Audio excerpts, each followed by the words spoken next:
Muito boa tarde, tudo bem com vocês? Feliz por estarmos juntos, muito bom, muito bom.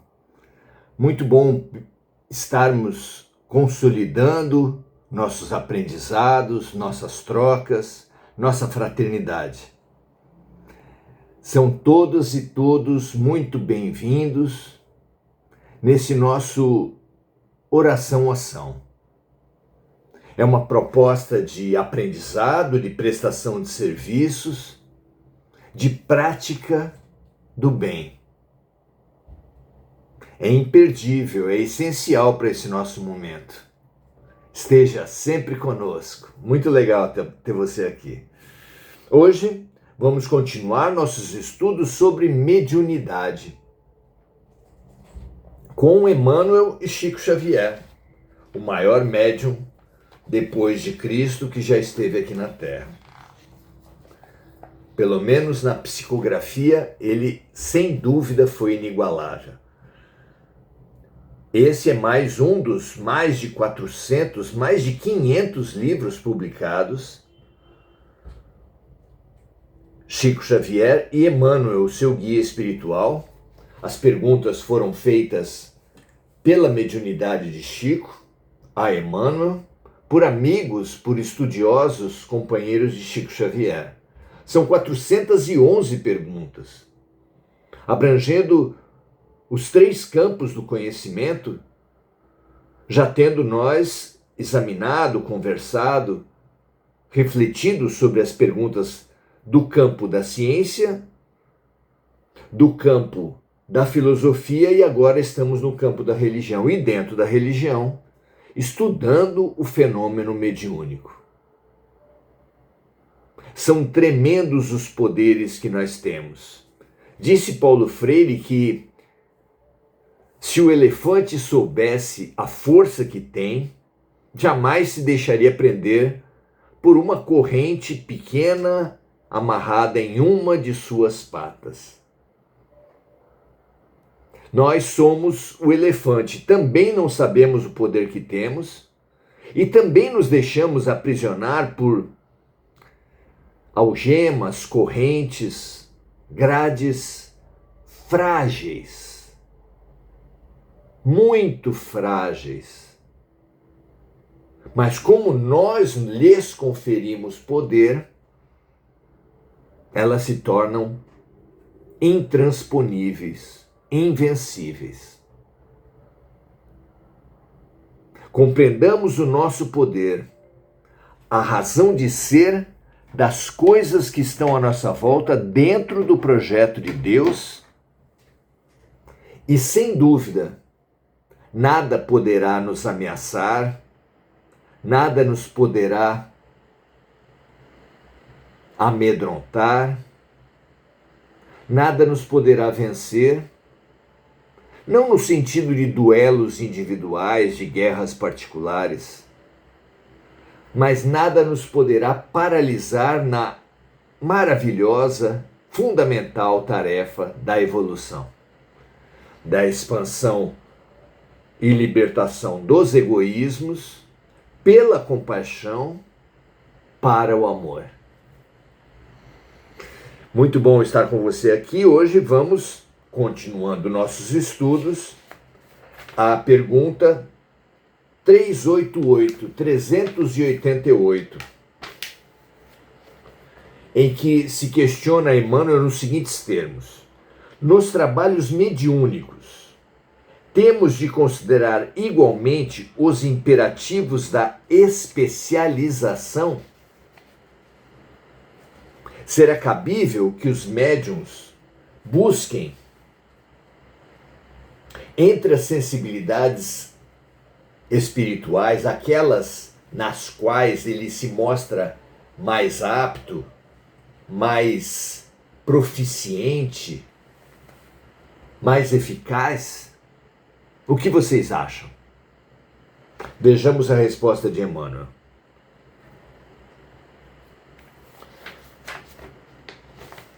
O homem do mundo, no círculo de obrigações que lhe competem na vida, Deverá sair da generalidade para produzir o útil e o agradável. Não é? A alegria de ser útil, a alegria de servir, foi resgatada por Jesus, exemplificada e ensinada. O maior será aquele que mais servir. Então, o homem do mundo, no círculo das obrigações que lhe competem na vida, deverá sair da generalidade para produzir o útil e o agradável, na esfera de suas possibilidades individuais. Surge aqui um questionamento que nós devemos fazer. Entre as minhas capacidades, habilidades, inteligências, quais são aquelas que se revelam mais úteis para a vida social, para as outras pessoas e para mim mesmo? Quais são aquelas que se mostram mais agradáveis para as pessoas? Distribuir beleza, alegria, é uma forma de serviço das mais interessantes. Então, o que? Entre aquelas coisas que eu sei fazer, o que se mostra mais útil e mais agradável? É a primeira sugestão de Emmanuel. E continua ele: em mediunidade devemos submeter-nos aos mesmos princípios. O homem enciclopédico. Enciclopédico aqui quer dizer aquele que toca em todos os temas,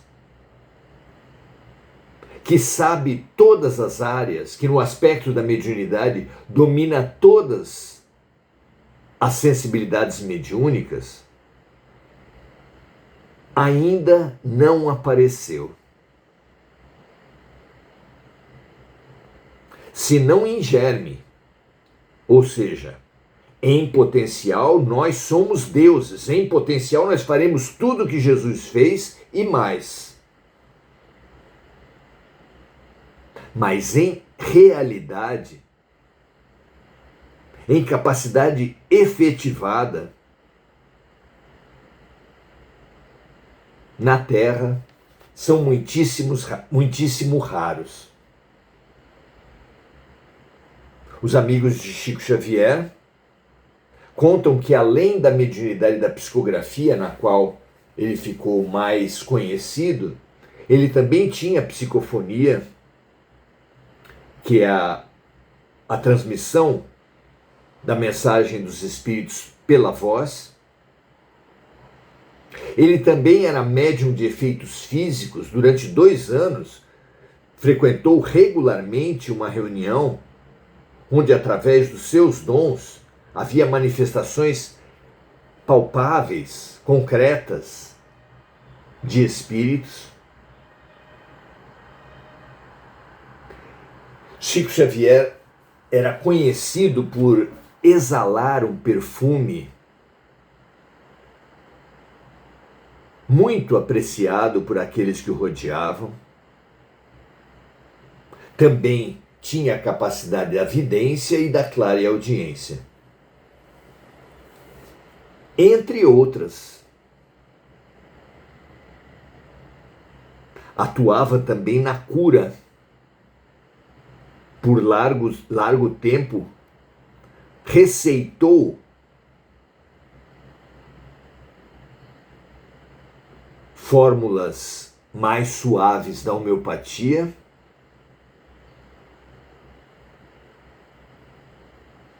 e conta-se de influências suas frente àqueles que o rodeavam, obtendo suavizações, melhorias no quadro de diversos doentes. Mas esse ser enciclopédico que Emmanuel se refere aqui, aquele que domina todas as mediunidades, ainda não apareceu senão em germe. Em potencial somos todos assim. Nas organizações geniais que raramente surgem na Terra. E temos de considerar que a mediunidade somente agora começa a aparecer no conjunto de atributos do homem transcendente. Então a mediunidade sempre aconteceu, mas envolvida em ritos, em superstições, ficava muito aprisionada. Com o advento da ciência e, consequentemente, do surgimento da fé raciocinada através do Espiritismo, despe-se todo o conhecimento espiritual, a lei de causa e efeito, a lei do karma, a lei de sintonia e a mediunidade, de todas essas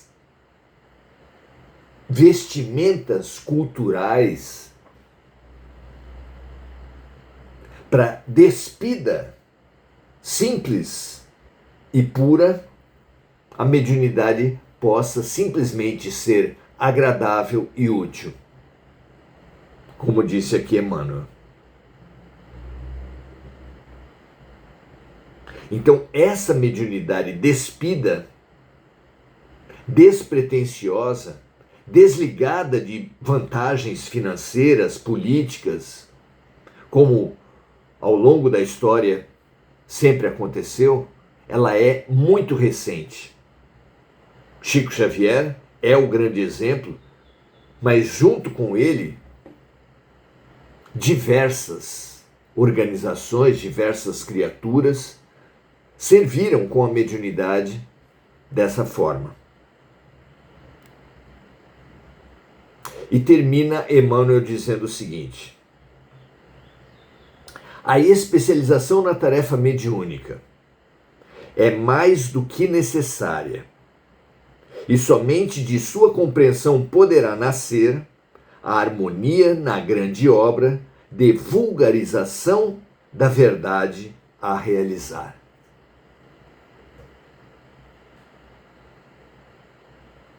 Então, é legítimo que em todos os campos da vida, em todos os talentos, a criatura, o ser humano, busque o seu aprimoramento. Mas há momentos do aprendizado e momentos do serviço. No serviço, todos nós devemos buscar, pela responsabilidade que temos para com as outras pessoas, todos nós devemos buscar aqueles campos em que nós somos mais eficazes, mais desenvoltos, para poder, é claro, servir melhor. Deixando os campos em que somos menos desenvoltos para estudos, para exercícios, mas no serviço para outros que tenham, ali onde somos menos eficientes, maiores resultados. Muito bem, pergunta 389. A mediunidade pode ser retirada em determinadas circunstâncias da vida? Muitos, amedrontados pela cultura do terror, que atribui à mediunidade um mecanismo de domínio por parte do diabo, do demônio, muitos simplesmente apavorados com os dons mediúnicos, pedem a retirada. É uma situação trágica, como de alguém que conhece muito matemática, tem um talento esportivo, tem uma inteligência especial para certos aspectos, pedisse para não ter essa sua capacidade. Dado o risco de mau uso. O risco de mau uso existe, mas nem por isso devemos nos abortar, nos boicotar. 1000 vezes a tristeza de ter tentado e errado do que a tristeza de nem ter tentado. Parece um raciocínio bem lógico. Tenhamos lucidez e coragem para arriscar os nossos dons no serviço mais legítimo e mais compassivo que nós alcançarmos, porque assim, desenterrando os nossos talentos, como na parábola, que estaremos à altura de recebermos mais. Na parábola dos talentos, Jesus estabelece: mais será dado a quem mais apresentou, mais serviu. Enquanto que aquele que enterra os seus talentos é chamado por Jesus na parábola de servo mau e inútil. Tenhamos a coragem, com humildade, com compaixão, mas a coragem de oferecer nossas capacidades em geral a serviço do outro, em benefício do bem comum. Porque é assim que desenvolveremos nossas capacidades em geral e inclusive os dons mediúnicos. Pergunta 389. A mediunidade pode ser retirada em determinadas circunstâncias da vida, e a resposta vem pela parábola dos talentos. Os atributos medianímicos são como os talentos do Evangelho. Se o patrimônio divino é desviado de seus fins, o mau servo torna-se indigno da confiança do Senhor, da seara, na verdade e do amor. Multiplicados no bem, os talentos mediúnicos crescerão para Jesus, sob as bênçãos divinas. Todavia, se sofrem um insulto do egoísmo, do orgulho, da vaidade e da exploração inferior, podem deixar o intermediário do invisível, o médium, entre as sombras pesadas do estacionamento, nas mais dolorosas perspectivas de expiação, em vistas do acréscimo de seus débitos irrefletidos.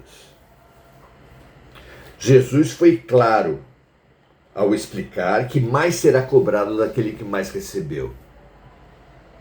Que ter uma capacidade qualquer no campo artístico, esportivo, da inteligência, do espírito, é uma responsabilidade.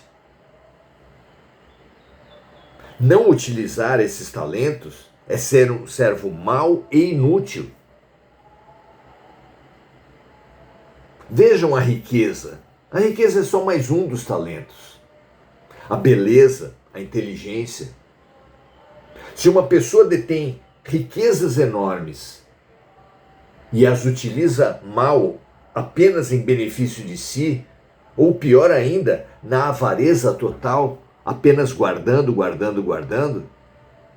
estará desperdiçando os talentos, estará enterrando os talentos, sendo mau e inútil. Tudo o que a vida colocar em nossas mãos será sempre para sermos úteis. Porque é dando que se recebe. É sendo útil para o outro que seremos úteis para nós mesmos. A grande maneira de desenvolvimento da mediunidade é o serviço pela mediunidade. Mais será dado àquele que mais servir. Veja o que vocês acham. Uma pessoa pode perder o dom mediúnico, mas apenas em consequência do mau uso. O aborto do dom mediúnico, o auto-boicote daquele que pede a supressão de um bem, acarretará necessariamente em sua responsabilização por esse desperdício. Como o rico avarento, o rico orgulhoso, o rico não solidário. Pense nisso, meu amigo. A grande maneira de você se desenvolver é servindo. Lembremos-nos da situação escolar. Vamos imaginar que numa classe, na aula de matemática, apenas 2 alunos tenham um nível grande de aprendizado, de conhecimento da matéria, nível para tirar nota 8. Um deles, avarento, orgulhoso, vaidoso, guarda o conhecimento para si, exatamente para que as suas notas apareçam mais frente à ignorância do resto da classe. Olha que coisa triste. O outro, solidário, monta grupos de amigos, ajuda colegas, assessorando com novas formas de aprendizado da matéria que ele ainda não domina. O que acontecerá no dia da prova? Claro, aqueles que foram objetos da solidariedade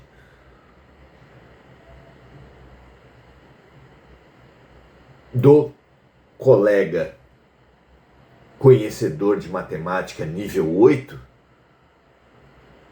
terão uma nota melhor do que teriam sem a ajuda dele. E isso aumentará a integração, a gratidão, a fraternidade, a amizade entre eles.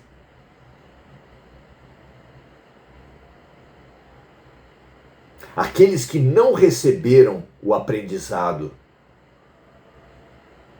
do conhecedor de matemática egoísta ficarão com a mesma nota, como que bloqueados de uma melhor produção pelo egoísmo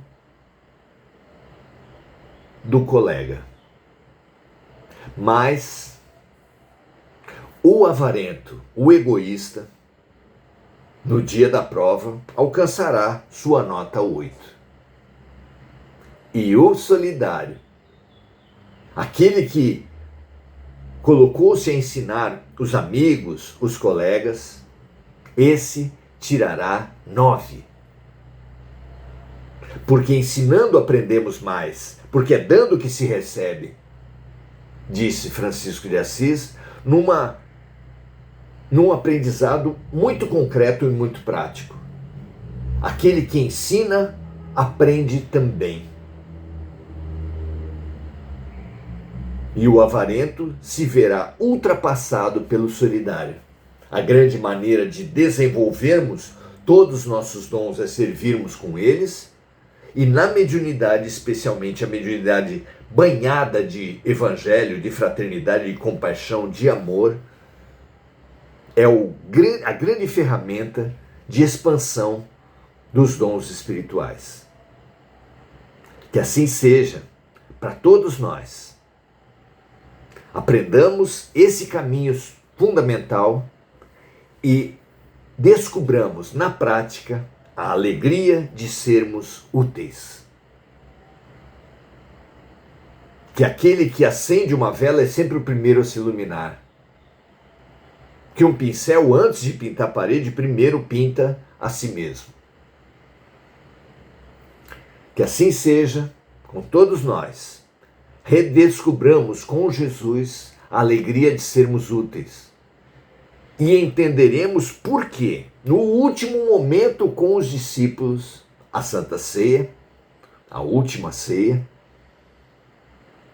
Jesus escolheu lavar os seus pés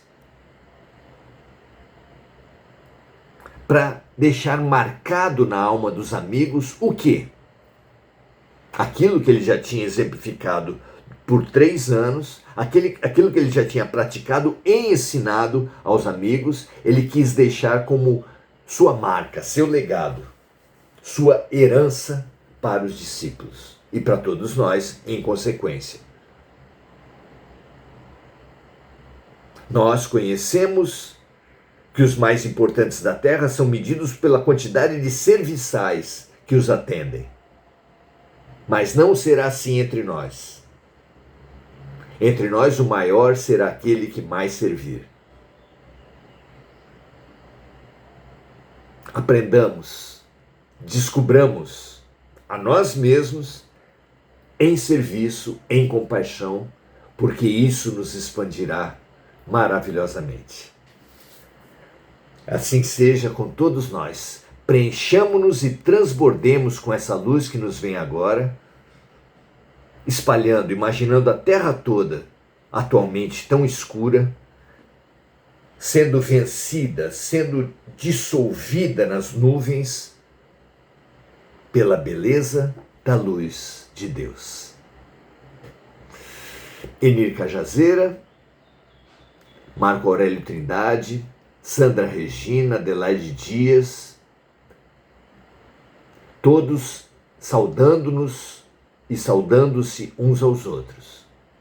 Enir Cajazeira, vibrando sempre pela amiga Mônica, e que todos aqui reunidos possam lembrar-se de necessitados nas suas amizades, na sua família, no seu trabalho, mas também esses grandes necessitados do mundo, que são os violentos, os agressivos, os fabricadores de guerra, os engendradores de corrupções, de equívocos, de violências, os disseminadores de armas e agressividades, que todos eles possam receber de nós, do nosso transbordamento dessa cachoeira de luz que recebemos do alto,